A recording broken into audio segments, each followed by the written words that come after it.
Olá pessoal, tudo bem? Poxa vida, já faz um tempinho que nós não nos vemos, né?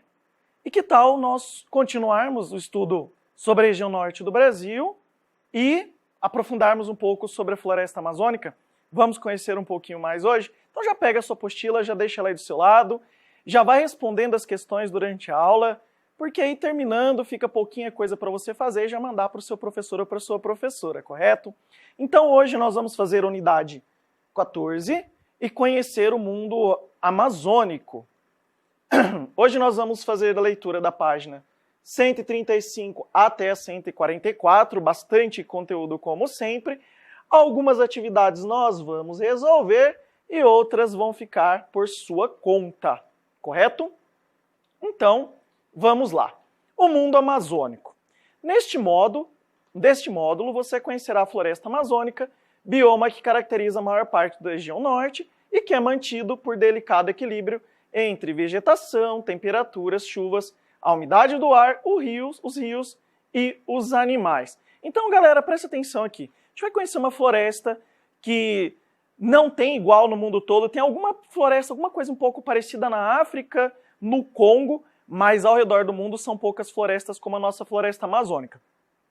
Muito pelo contrário de como muita gente fala, floresta amazônica não é a maior floresta do mundo, a maior floresta do mundo fica na Rússia, e a floresta amazônica também não é o pulmão do mundo como muita gente fala. Ela é importante na regulação da temperatura e da umidade do nosso planeta, então nesse sentido ela é importante. Então a gente pode dizer que a floresta amazônica é o termômetro do nosso planeta, se é assim que a gente pode dizer.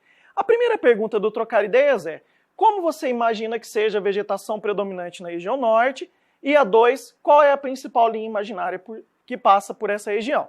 As linhas imaginárias, poxa vida, você está estudando desde o 4º ano. A linha imaginária que corta a região norte do Brasil é a linha do Equador.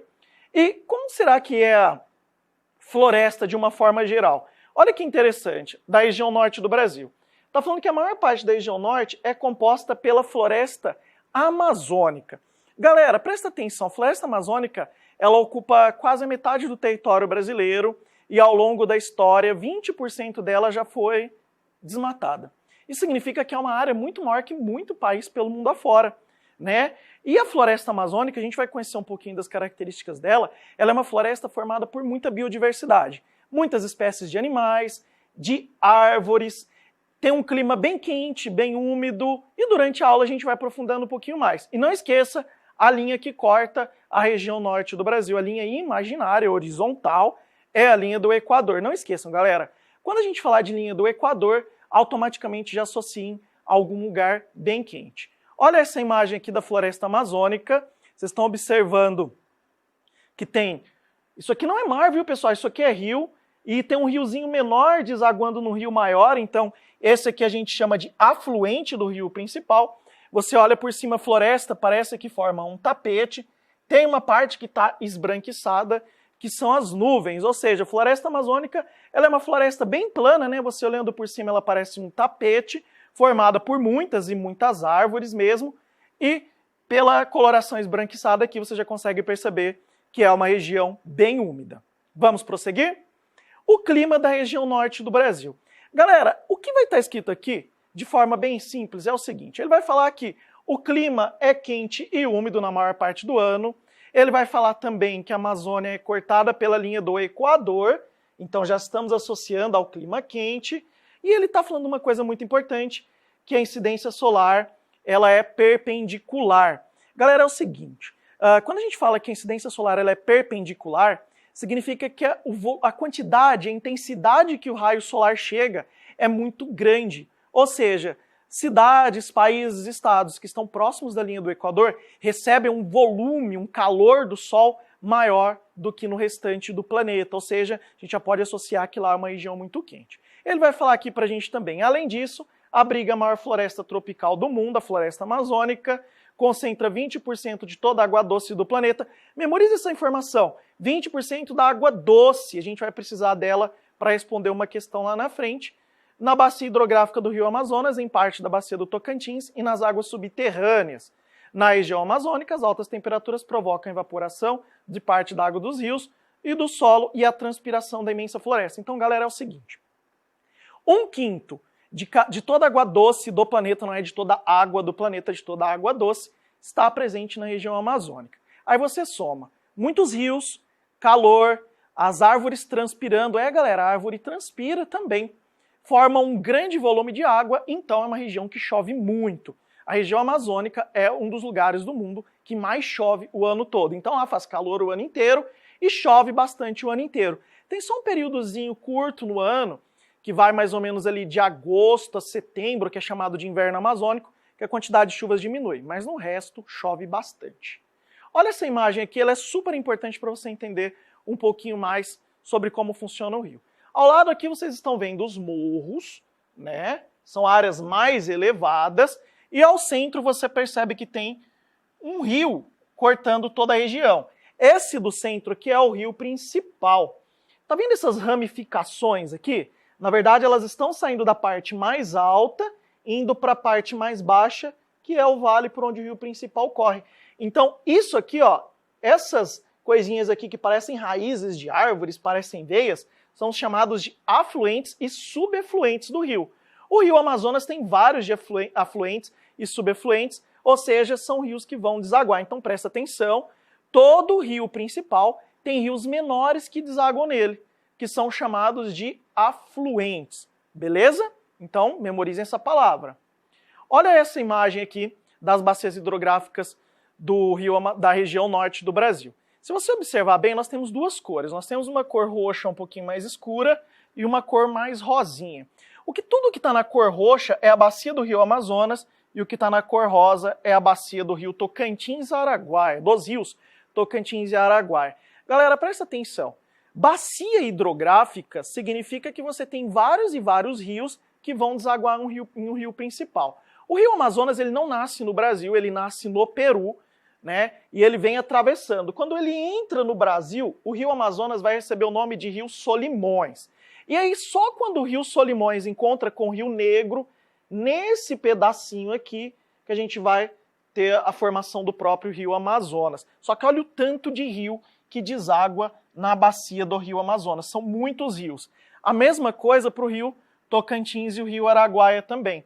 Então uma bacia hidrográfica é um conjunto de rios que formam um grande volume de água. Seria mais ou menos isso no entendimento mais simples. Agora olha o que ele vai falar pra gente aqui. Que como a região é muito quente, essa água evapora, vocês sabem que a água quente evapora, né? Esse vapor de água ele vai se acumular, vai ficar em camadas mais elevadas e vai se condensar, precipitando em forma de chuvas, que provocam as cheias dos rios, encharcam o solo e tornam a floresta úmida. Quando surge novamente o sol, repete-se todo o processo, que é a evapotranspiração. Galera, é o seguinte, o que ele está falando pra gente assim, que lá faz muito calor o ano inteiro, é muito calor mesmo o ano todo. E como você tem muitos rios, a floresta transpirando, isso tudo vai subindo, essa umidade vai subindo e ela vai condensar, ou seja, ela vai formar pedrinhas de gelo que vão formar as nuvens. E por isso chove bastante. Então é um conjunto de fatores, por isso a floresta precisa ter um equilíbrio muito importante para que lá chova bastante. E não é só isso não, viu pessoal? Daqui a pouco a gente vai perceber que a umidade da Amazônia, ela é a umidade da nossa região. Se vocês perceberem, na semana passada choveu. E essa chuva veio de onde? Veio do Oceano Atlântico? Essa chuva, pessoal, ela veio pelos rios voadores da Amazônia. Então olha que interessante. Então a umidade da Amazônia também faz chover no restante do Brasil. Olha bem para essa imagem aqui. A gente está vendo no interior da floresta, ela é escura, ela é densa, tem muitas espécies de árvores, ela é heterogênea, ela tem muitas espécies. Se você olhar bem, você vê que tem uma árvore maior aqui e tem árvores menores aqui, tem um cipó. Então a floresta amazônica é uma floresta heterogênea. E só de olhar para a imagem, você está vendo que no tronco dessa árvore aqui está cheio de líquens, né? Que são pequenos seres vivos que ficam nas cascas das árvores, já demonstra que lá tem bastante umidade. Agora olha outra coisa importante. As árvores chegam a 60 metros de altura. Galera, tem árvore na Amazônia que chega a quase 80 metros, tá? Então são árvores de grande porte. Vocês vão lembrar que nós já estudamos outras florestas no Brasil, como por exemplo o Cerrado, e no Cerrado não tem árvore desse porte aqui não, grande desse tamanho. Ah, professor, mas eu andei por tal lugar, eu vi uma árvore muito alta. Galera, você pode ter certeza que aquela árvore foi trazida de algum lugar, ou da Mata Atlântica ou da Amazônia, porque no Cerrado, que é a vegetação da nossa região, não deveria ou não teríamos árvores de portes tão grandes. Agora, olha a pergunta. Você já ouviu falar em rios voadores? Saiba sobre eles lendo o texto a seguir. Galera, olha que interessante. Grande parte da população brasileira depende dos rios voadores formados pela evapotranspiração da floresta e da bacia amazônica. Os rios voadores são correntes de ar vindas do Oceano Atlântico que carregam grande quantidade de vapor d'água. Esse vapor e as nuvens que se formam, empurrados pelos ventos e atravessam a Amazônia de leste para oeste, nesse trajeto precipitam em forma de chuva. Olha bem para essa imagem aqui. Galera, esses aqui são os tais rios voadores. Esses rios voadores, na verdade, não são rios, né? São grandes nuvens carregadas de um grande volume de água que a gente costuma chamar de cúmulos nimbus. Galera, tá vendo essas nuvens aqui? Os ventos vão empurrando elas e dispersando elas para o interior do Brasil. Então elas fazem com que a quantidade de chuvas aumente consideravelmente no interior do país, como por exemplo na nossa cidade. E aí ele vai falar aqui que uma parte dessa água enche os rios, outra é absorvida pelas águas e pelo solo. Só que, galera, ele vai falar o seguinte, que como a floresta é muito quente, essa água vai evaporar novamente e vai formar um ciclo. Então é assim, chove, evapora, em um ciclo que é constante, é importante para a floresta. Ele vai falar aqui pra gente, ó, o vapor de água e nuvens, os tais rios voadores, chegam até a Cordilheira dos Andes. Sem conseguir passar, movem-se em direção às regiões centro-oeste, sudeste e sul do Brasil, onde se transformam em chuvas de verão, abastecendo os lagos das hidrelétricas, enchendo os rios que fornecem água para as cidades e para a irrigação agrícola, umedecendo o solo para o plantio e amenizando as temperaturas. Agora observa bem o que a gente vai fazer aqui. Observe o mapa que mostra como se formam os rios voadores e o caminho que fazem. Leia as legendas e, a partir do que você aprendeu, escolha o melhor local para cada letra. Então observa aqui. A. As nuvens barradas pelos Andes dirigem-se para as direções centro-oeste, sudeste e sul, provocando chuvas de verão. Isso aqui é o A. B. Essas nuvens carregadas fazem chover sobre a floresta. C. A água evapora do Oceano Atlântico e forma as nuvens que são levadas pelo vento para a floresta amazônica. D. A água que se acumulou no solo e nos rios evapora e as árvores transpiram, fornecendo umidade para a formação de nuvens. Olha bem para esse mapa aqui. Sabe aquilo que a gente acabou de ler? Nós estamos na página 140. O que a gente vai ter que fazer aqui, na verdade, é colocar na sequência. Galera, de forma bem simples, olha o que vai acontecer aqui. Essa região aqui é uma região muito quente e o calor do sol faz evaporar a água do Oceano Atlântico. O vento empurra a umidade do Oceano Atlântico em direção à floresta. E lembra que a floresta também está úmida e também tem muitos rios? A água da floresta também vai evaporar. Só que, pessoal, o vapor de água que fica sobre a floresta, ele é empurrado contra a Cordilheira dos Andes, que é uma cadeia montanhosa da América do Sul. E como essas montanhas são muito altas, essa umidade aqui ela não atravessa a montanha. E aí os ventos são empurrados de volta para a região central do nosso país. Então olha o que está acontecendo aqui. Eu vou colocar as letrinhas na sequência e aí você vai perceber que bate certinho com o que estava escrito anteriormente.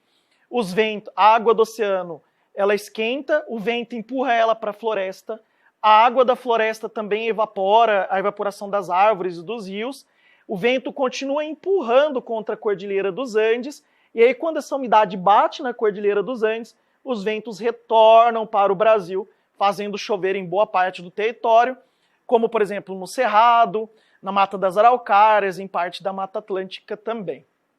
Agora olha o que ele vai falar aqui pra gente, berço da vida. Atualmente, as florestas tropicais ocupam uma área muito pequena do planeta, mas nelas está a maior concentração de seres vivos. A floresta amazônica, por exemplo, que originalmente ocupava mais da metade do território brasileiro em 2015, já tinha cerca de 20% da sua área desmatada. Eu falei isso lá no comecinho da aula, né? É a maior floresta tropical do mundo e onde, devido ao calor e à umidade, vive uma imensa diversidade de espécies de fungos, bactérias, plantas, insetos, aves, peixes e mamíferos. Essa biodiversidade faz da floresta amazônica o maior laboratório natural do planeta. Para manter o equilíbrio desse ecossistema, todos os seres vivos são fundamentais. Então, galera, presta atenção. Floresta amazônica ela é um sistema e uma coisa depende da outra. Para vocês terem uma ideia, metade das chuvas da Amazônia só existem porque tem floresta. E a floresta só existe porque chove. Os seres vivos ajudam na fertilização do solo, os seres vivos ajudam na disseminação das sementes pela floresta, então tudo ali está em equilíbrio. Se uma coisa desaparece ou outra coisa desaparece, o equilíbrio da floresta acaba ficando prejudicado. E quando ele fala de biodiversidade, ele está falando do conjunto de espécies de animais e vegetais que vivem naquela região. Olha essa imagem aqui. Nós temos aqui algumas espécies de peixes. Galera, e olha que importante. Esses peixes eles servem de alimentos para alguns animais. E eles vão entrar na cadeia alimentar, que vocês também já aprenderam e já estudaram. E olha o que ele fala ali pra gente. O extermínio de determinada espécie animal pode colocar em risco a existência de um vegetal. Como assim, professor? Como é que se um animal sumir, um vegetal some também? Pessoal, presta atenção. Você tem aquele animal, por exemplo, a onça, que vai lá e pesca. Ela vai lá e consome o peixe. Pessoal, ela consome o peixe e as fezes dessa onça, ela vai fertilizar o solo. Então a fertilidade do solo, através das fezes, vai fazer essa árvore se manter. E aí, se de repente os animais vão desaparecendo, a fertilidade do solo da Amazônia, que curioso, o solo da Amazônia é pobre, ele só é fértil porque as folhas das árvores caem, se decompõem, as fezes dos animais, os animais morrem, porque senão o solo da floresta amazônica seria muito pobre, formaria ali praticamente um deserto. Então existe um sistema muito importante em que uma coisa depende muito da outra. Olha o caso do peixe-boi. Galera, o peixe-boi é o maior mamífero da região norte do Brasil. Ele é um animal muito bonito e ele chega a pesar mais ou menos 500 quilos. Galera, só que o que acontece, infelizmente, é que existe a pesca com arpão, apesar da pesca do peixe-boi ser proibida no Brasil, tá? Existe lei que proíbe a pesca do peixe-boi. Eles pescam o peixe-boi com arpão, colocam pedaços de madeira nas narinas do peixe-boi para ele morrer asfixiado. Ele morre asfixiado. Porém, pessoal, é proibido, mas infelizmente tem gente que faz de forma ilegal, porque dizem que a carne é saborosa. Olha que absurdo. Você matar um animal ameaçado de extinção, extremamente importante para o ecossistema do lugar, simplesmente para comer a carne, quando você tem outras opções por aí, carne bovina, de frango, suína e etc. Então esse animal aqui é um animal protegido pelas leis brasileiras, mas que infelizmente está ameaçado de extinção. Olha bem para essa atividade aqui. Você já sabe que o ser humano pode interferir na fauna e na flora de uma região, provocando desequilíbrio em todo o bioma. Leia a tirinha abaixo que trata dessa questão. Se você observar bem, tem um macaco equilibrando um coqueiro, que em cima do coqueiro a gente tem um aquário, um pássaro e um felino. Nós temos vários animais e eles estão ali um equilibrando o outro.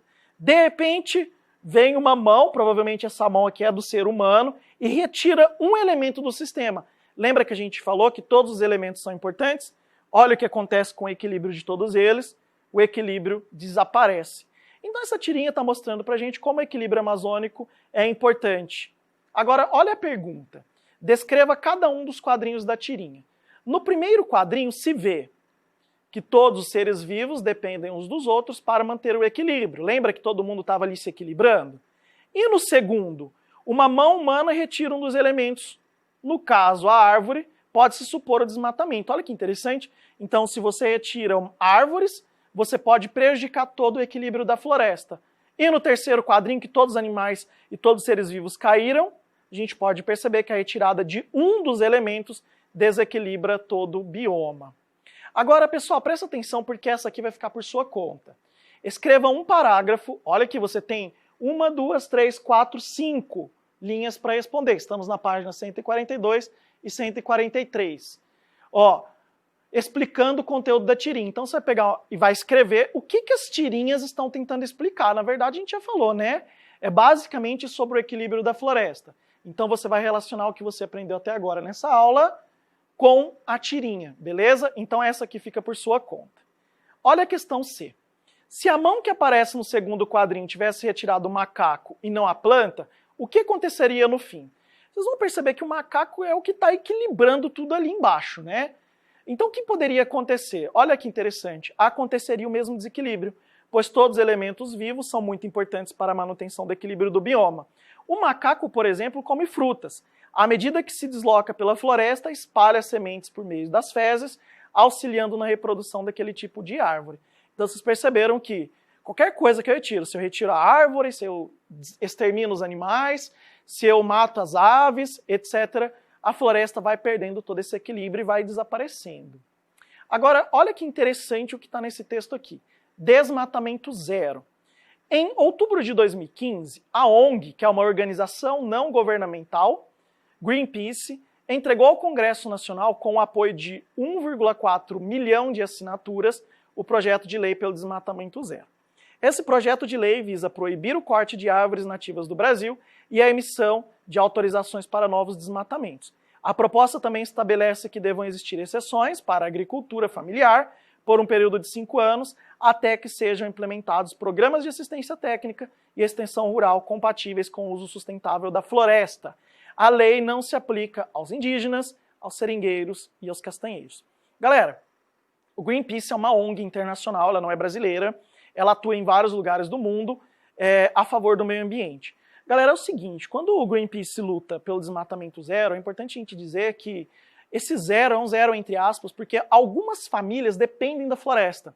Ali embaixo está escrito indígenas, seringueiros e castanheiros. A gente chama essas 3 categorias de homens da floresta. Por que homens da floresta? Porque, galera, tanto os índios como os seringueiros, aqueles que retiram látex, né, das árvores da Amazônia, e os castanheiros, aqueles que coletam as castanhas, eles dependem da floresta para viver.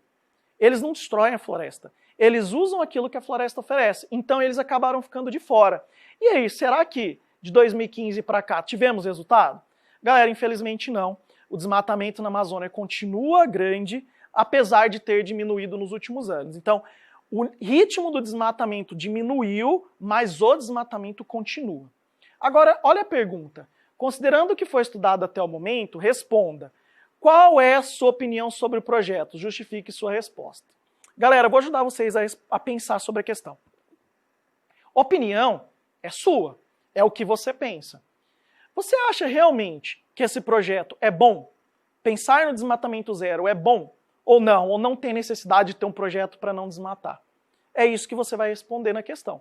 Então pensa sobre isso. Será que ter uma lei que proíbe o desmatamento, ela é importante ou não? Então você vai escrever sobre isso e não esqueça de justificar a resposta, que é descrever o porquê você acha que sim ou porquê você acha que não, combinado? Então, página 143, exercício por sua conta. Agora olha o B. Você concorda com o fato de indígenas, seringueiros e castanheiros não estarem sujeitos à lei que o projeto propõe? Justifique. Galera, lembra que eu falei para vocês? Olha o que ele está falando aqui. O projeto Desmatamento Zero coloca um prazo de carência de 5 anos para a agricultura familiar, porque esse é um tipo de ocupação menos predatório, que desmata áreas pequenas e visa prioritariamente ao sustento da família. A lei não se aplica aos seringueiros, indígenas, castanheiros, porque como são extrativistas, essas populações têm grande interesse em manter a floresta preservada. Elas têm consciência de que, se desmatarem, perdem sua principal fonte de renda e sustento. Então, os castanheiros, os seringueiros, os indígenas, se eles desmatarem a floresta, consequentemente eles não vão ter o que comer e também não vão ter renda fruta do trabalho. O rio-mar. Galera, ele vai falar aqui pra gente que é o seguinte. Rio-mar. Por que rio-mar? Galera, o rio Amazonas é um rio, conforme eu já falei, que não nasce no Brasil. Ele nasce lá na Cordilheira dos Andes, no alto das montanhas. E aí ele vem atravessando o Peru. E aí quando ele chega no Brasil, ele se torna Rio Solimões. À medida que ele vai percorrendo o caminho que ele encontra com o Rio Negro, parece até a dupla sertaneja, né? Rio Negro e Solimões, ele se transforma em Rio Amazonas. É isso que ele está falando aqui. Olha aqui o encontro do Rio Negro com os Solimões. Do lado esquerdo nós temos os Solimões e do lado direito nós temos o Rio Negro. O encontro dos rios é chamado de Pororoca, tá, galera? Então aqui é onde dá o início do Rio Amazonas. Para quem não está entendendo a imagem, o Rio Solimões vem de cá e o Rio Negro vem de cá. Então eles estão vindo e se encontrando, certo? Agora, olha a atividade 2. Conheça os tipos de água dos rios da Amazônia. Em tons de preto, branco e vermelho, as águas coloram e embelezam a região amazônica. Quem vê a floresta amazônica de cima não imagina que aquele imenso tapete verde guarda cores singulares. A região é repleta de encontros de rios de cores diferentes e o tom da água pode definir espécies de peixes e das plantas que vivem ali. Há 3 tipos básicos de rios na Amazônia: os de águas brancas ou barrentas, os de águas negras e os de águas claras. Em 2007, um pesquisador do INPA identificou no noroeste do Amazonas rios de cor avermelhada. Galera, então é o seguinte, nós temos rios de várias cores. Nós temos os de águas brancas ou barrentas. Galera, o barro, na verdade é professor, mas não é branco, é marrom. Galera, é que o barro da região amazônica, ele é clarinho, tá? Ele não é da cor vermelha como o barro da nossa região. Nós temos também os rios de águas negras. Olha a diferença da cor desse rio para a cor desse rio. Esse rio aqui ele é bem mais escuro. Galera, e ele é escuro por causa da matéria orgânica, as folhas das árvores, os galhos e os animais que morrem. Quando eles entram em contato com a água, ao se decompor, eles deixam a água escura. E os rios de águas claras? Galera, os rios de águas claras são aqueles que quando você entra no rio, olhando de cima ele até parece não ser claro, mas quando você entra no rio, você consegue ver seu corpo inteiro com uma água bem cristalina mesmo. Agora, olha o que ele vai pedir para fazer. Essa é uma atividade que a gente vai ajudar vocês, porque ela não é tão fácil de fazer sozinho. Então a gente vai fazer um traço preto sobre as águas negras, um laranja sobre as águas brancas ou barrentas, traço azul sobre águas claras e posteriormente fazer uma legenda. Tá aqui, tá pronto para você. Então você vai receber esses slides aqui e a partir do slide vai facilitar a sua vida para você fazer. Nós temos aqui alguns rios de águas negras, os vermelhos de águas brancas ou barrentas e os da cor azul aqui de cor clara. Então, quando você receber esse mapa aqui prontinho, é só você copiar e resolver na sua apostila, combinado? Ou então você pausa o vídeo aí e faz comigo agora. 2. Considerando o texto da reportagem e o mapa, responda as questões. O texto "Conheça os tipos de água dos rios da Amazônia" informa que os chamados rios de águas brancas nascem em lugares de relevo alto. Explica a relação entre a cor dessas águas e os locais onde os rios nascem. Galera, presta atenção. Os de águas brancas nascem em lugares altos como da cordilheira. Ao descer o relevo íngreme, o rio arranca a terra dos barrancos, a terra e os sedimentos dão coloração barrenta, chamada de branca, as águas. Porque o barro da Amazônia, lembrando, é um barro claro. Então o rio nasce e ele vem carregando o barro com ele. Agora a segunda pergunta, qual é a causa da cor negra das águas dos rios da Amazônia? Os rios negros nascem em locais baixos e planos e carregam poucos sedimentos. Pessoal, sedimento é solo, tá? É terra. As águas são ricas em matéria orgânica. A decomposição desse material dá a coloração escura ao rio. A gente já falou sobre isso agora mesmo. C. Por que alguns rios da Amazônia têm águas de cores claras? Porque elas nascem em locais de relevo pouco acidentado com rochas antigas, carregam poucos sedimentos e têm menor concentração de sais minerais, como magnésio e cálcio. Então os rios de cores claras são os rios que você entra e a água está totalmente transparente. Galera, chegamos na tarefa. Beleza? Boa parte a gente já resolveu aqui, você pode assistir esse vídeo novamente, ou você pode posteriormente ir pausando o vídeo para ir respondendo. Você também vai receber esses slides aqui, através do seu professor ou da sua professora, então fique tranquilo se você não der conta de responder alguma coisa ou outra. Olha que interessante o primeiro exercício. Releia o tópico O Clima da Região Norte, da página 136, então você tem que voltar lá na página 136 para ler e faça os itens A e B. Assinale C para as corretas e I para as incorretas. Galera, eu vou ajudar vocês a fazer o A e o B, que é o que vocês vão reescrever, fica por sua conta. Presta atenção.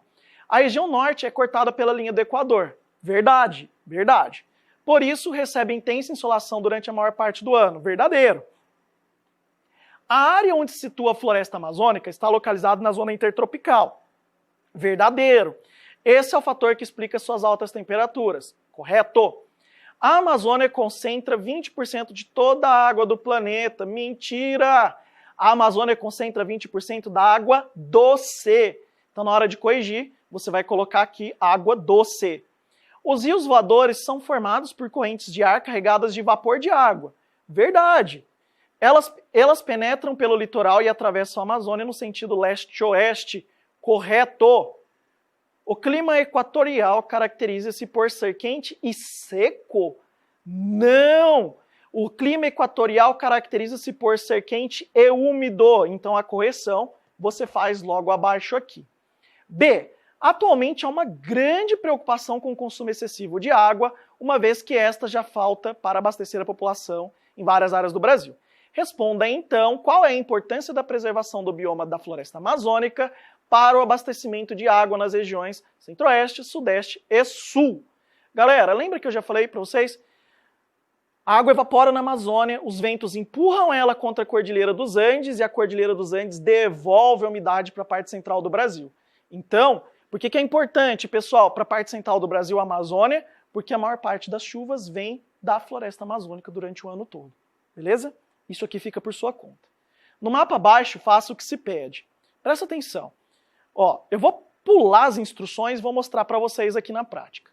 Então, o que você vai ter que fazer? Você vai ter que contornar a região norte do Brasil, certo? Você vai ter que contornar a região norte do Brasil. Você vai ter que colocar siglas dos estados, conforme a gente já colocou aqui. Vocês perceberam que eu coloquei duas siglas de cor diferente?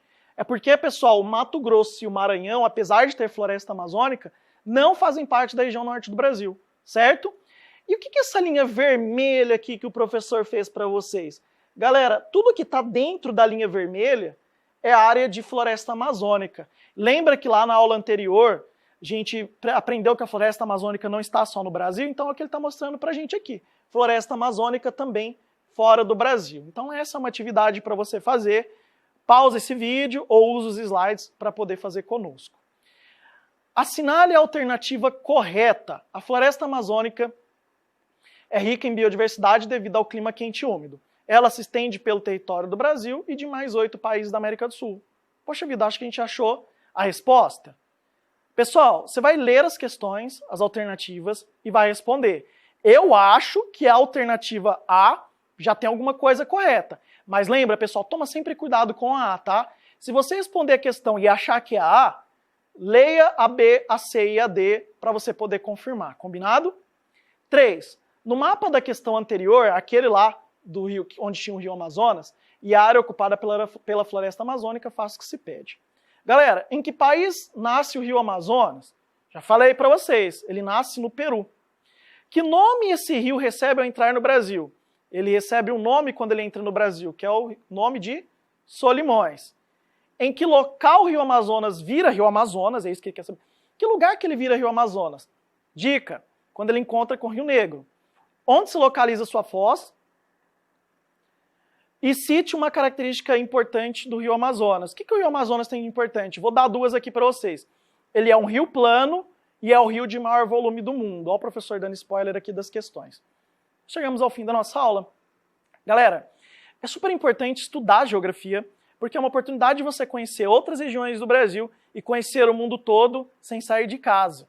Acompanhe a aula, assista de novo se for necessário, pergunta para o seu professor, discuta com seus colegas, que com certeza você vai aprender bastante. Então, para a gente não esquecer, páginas 135 a 144, sempre importante fazer uma leitura também. Atividades da página 142 até a 150, lembrando que boa parte a gente já resolveu durante essa aula e alguns exercícios ficaram por sua conta, combinado? Pessoal, um beijo para todo mundo, fiquem com Deus, se tiverem dúvida, não esqueçam de procurar seu professor. Tchau, tchau!